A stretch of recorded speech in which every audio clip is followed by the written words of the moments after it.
Good evening, everybody.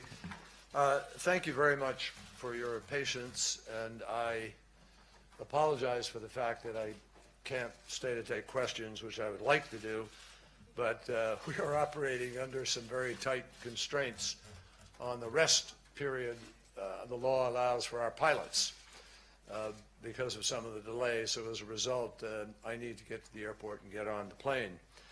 But I will make a statement before doing so, and I hope it will cover much of what you're concerned about. This evening, we are really reminded once again of diplomacy's power to tackle significant challenges. And thanks to years of hard work and committed dialogue, we have made vital breakthroughs related to both the nuclear negotiation and a separate long-term diplomatic effort. I'm very happy to say that as we speak, we have received confirmation that 5 Americans who had been unjustly detained in Iran have been released from custody, and they should be on their way home to their families before long, shortly. The President will have more to say about their release later. But I can tell you one thing. While the 2 tracks of negotiations were not directly related, and they were not, there is no question that the pace and the progress of the humanitarian talks accelerated in light of the relationships forged and the diplomatic channels unlocked over the course of the nuclear talks. And certainly in the time since we reached an agreement last July, there was a significant pickup in that dialogue. We have also reached a critical and auspicious milestone on the nuclear issue as well. Today, more than 4 years after I first traveled to Oman at the request of President Obama to discreetly explore whether the kind of nuclear talks that we ultimately entered into with Iran were even possible, after more than 2.5 years of intense multilateral negotiations, the International Atomic Energy Agency has now verified that Iran has honored its commitments to alter and, in fact, dismantle much of its nuclear program in compliance with the agreement that we reached last July. I want to thank the IAEA and Director Amano for their significant efforts in this regard, and I know that he will go tomorrow to Tehran to begin the process of the full implementation. To get to this point, ladies and gentlemen, Iran has undertaken significant steps that many, and I do mean many, people doubted would ever come to pass. And that should be recognized, even though the full measure of this achievement can only be realized by assuring continued full compliance in the coming years. In return for the steps that Iran has taken, the United States and the EU will immediately lift nuclear-related sanctions, expanding the horizon of opportunity for the Iranian people, and I have even tonight, before coming over here, signed a number of documents over those sanctions that the State Department has jurisdiction over in order to effect that lifting. In the words of the agreement itself, today, January 16th, 2016, we have reached implementation day. Today marks the moment that the Iran nuclear agreement transitions from an ambitious set of promises on paper to measurable action in progress.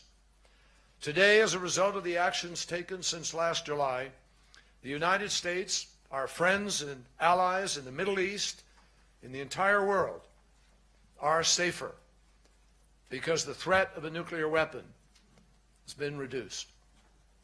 Today, we can confidently say that each of the pathways that Iran had toward enough fissile material for a nuclear weapon has been verifiably closed down. That begins with the uranium path. Before the negotiations began, Iran was adding rapidly and without constraint to its stockpile of enriched uranium. As it committed to do back in July, Iran has now reduced that stockpile to less than 300 kilograms, sending the rest of it out on a ship which has gone to Russia to be processed there.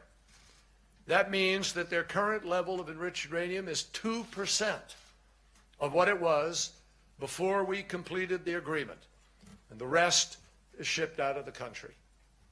Iran has also removed a full 2/3 of its centrifuges from nuclear facilities, along with the infrastructure that supported them. They've literally taken it out, dismantled, stored. That includes nearly all of its advanced centrifuges.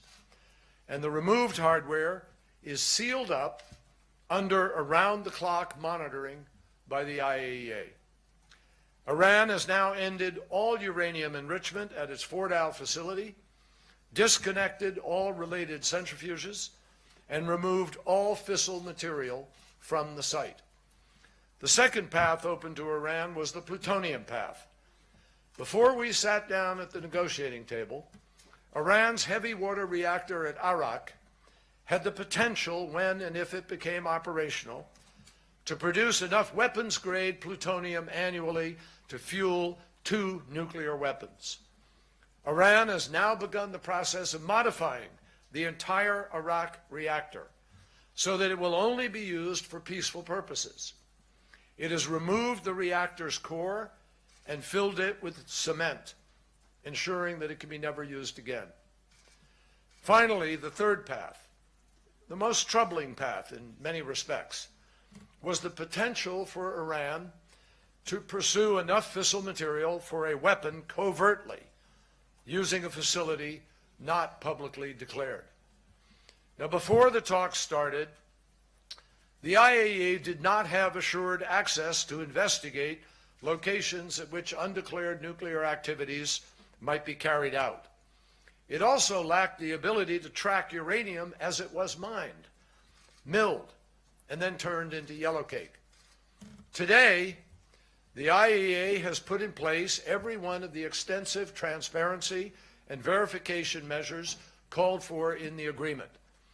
That means, in addition to the 24/7 monitoring of all of Iran's declared nuclear facilities, the IAEA now has visibility and accountability of the entire supply chain that supports Iran's nuclear program, from start to finish,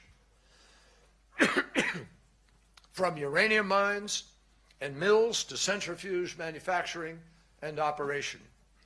So today, Iran would need far more than one covert facility in order to try to break out.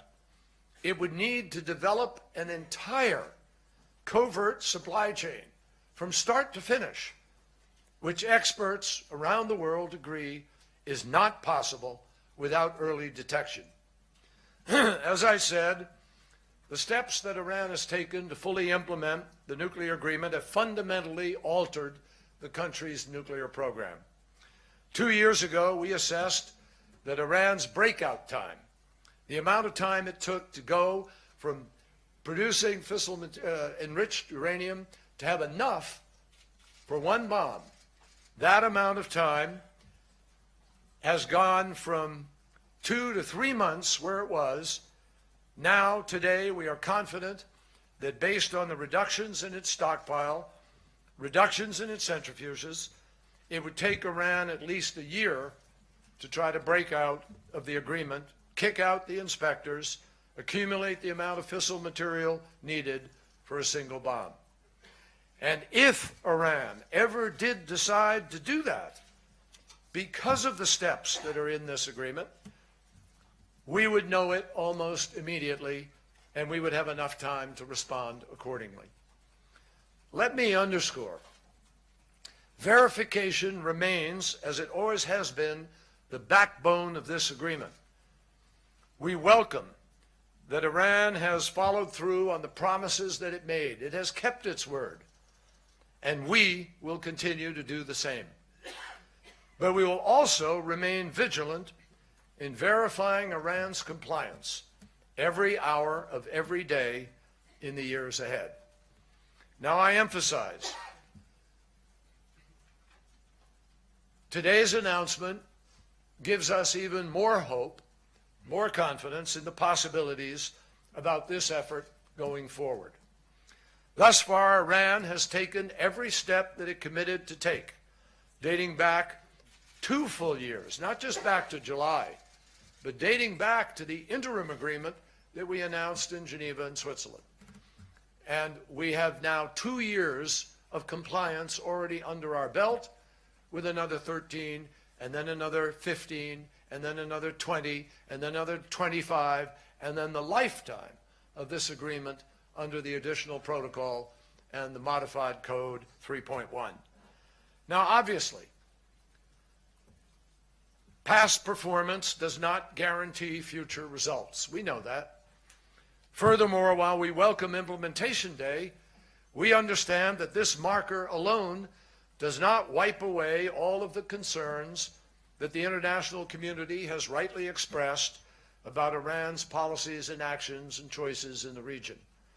But we also know, without doubt, there is not a challenge in the entire region that wouldn't become much more complicated, much worse, if Iran had a nuclear weapon. And that is why this agreement is so important.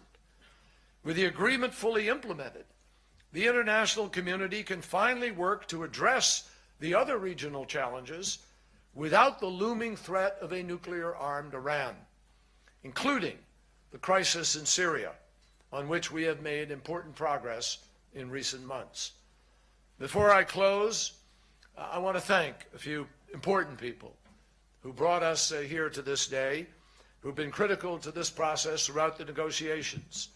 And that starts with the person I work for, President Obama, who has been resolute in insisting that Iran must never have a nuclear weapon, and equally strong and courageous in asserting that diplomacy should be given a fair chance to achieve that goal.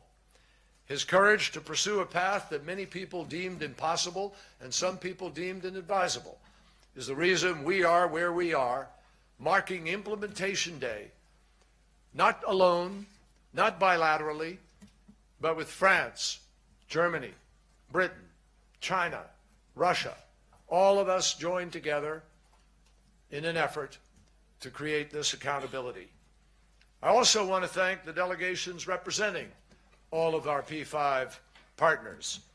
All of them have worked unbelievably hard and have set a standard for international cooperation, and I particularly want to thank Dame Cathy Ashton for helping to lead this process for 2.5 years, and her successor, Federica Mogherini, for expertly coordinating international efforts during the final stage and helping in these last 2 days to bring us to this announcement.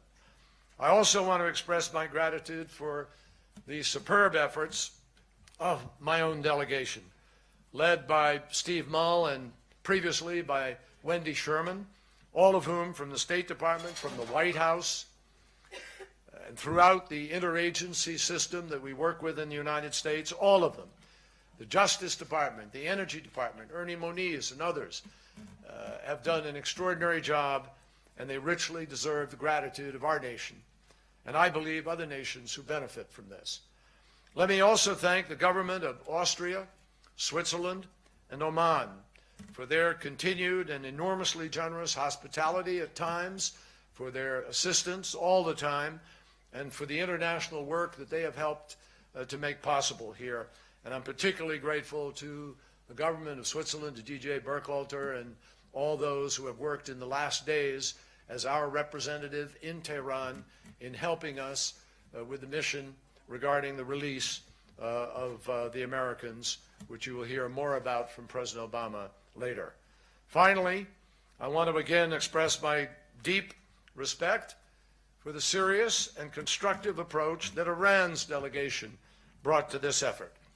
Foreign Minister Javad Zarif and his team from day one demonstrated their deep commitment and seriousness of purpose, and Dr. Ali Salahi has worked diligently with Secretary Moniz to find creative solutions to difficult technical challenges.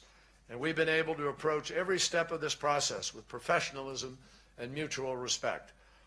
The hard work will continue, no question, and the tough politics surrounding this issue in many countries, including the United States and Iran, that's obviously not going to get easier overnight. But the fact is that today marks the first day of a safer world, one where we believe it is possible to remain safer for years to come, and particularly with the compliance of this agreement. I think we have also proven once again why diplomacy has to always be our first choice and war our last resort. And that is a very important lesson to reinforce. We have approached this challenge with the firm belief that exhausting diplomacy before choosing war is an imperative. And we believe that today marks the benefits of that choice. Thank you. Who never imagined that their loved one would be taken from our lives by a bullet from a gun.